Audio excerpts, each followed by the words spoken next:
মতো রাজধানী ঢাকা আজ সকাল থেকে আবার বৃষ্টি শুরু হয়েছে এবং এই বৃষ্টির মধ্যে আমরা দেখতে পাচ্ছি রাজধানী ঢাকায় মানুষ যার যার কর্মে বেরিয়েছে, যার যার কর্মস্থলে মানুষ ছুটেছে।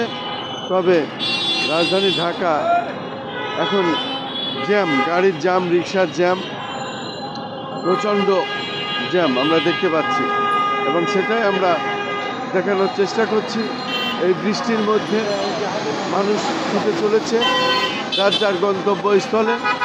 আমরা দেখতে পাচ্ছি কেউ আসলে বসে নাই, প্রত্যেকেই প্রত্যেকের কাজ নিয়ে ব্যস্ত। এই ব্যস্ততম ঢাকা, এই ঢাকা শহর অত্যন্ত মানুষের ভিড় এবং প্রচণ্ড গাড়ির এই যে জ্যাম আমরা দেখতে পাচ্ছি। এই বৃষ্টির মধ্যে মানুষ ছাতা মাথায় দিয়ে ছুটেছে, কেউ এভাবেই ছুটেছে, কেউ রিক্সায় ছুটেছে, কেউ পায়ে হেঁটে চলেছে। এভাবে রাজধানী ঢাকার রাজপথ জনসমুদ্রে পরিণত হয়েছে। এই বৃষ্টির মধ্যেও গাড়ির জ্যাম, মানুষ অপেক্ষায় আছে কোন গাড়িতে কেমনে উঠবে, কখন যাবে, কোন দিকে যাবে। এ হলো অবস্থা আমরা দেখতে পাচ্ছি।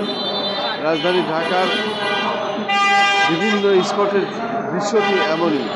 আমি খন্দকার মাসুদুজ্জামান ধারাবাহিকভাবে আমাদের ইউটিউব চ্যানেলগুলির পক্ষ থেকে এবং অনলাইনের পোর্টালের পক্ষ থেকে আমি ধারাবাহিকভাবে এই কাজগুলি রাজধানী ঢাকার বিভিন্ন স্পটগুলো দেখিয়ে থাকি। আমি দেখতে পাচ্ছি আজও সকাল থেকেই বৃষ্টি হচ্ছে এবং এই বৃষ্টির মধ্যেই মানুষ এইভাবেই চলাফেরা করছে তার জীবনের ঝুঁকি নিয়ে।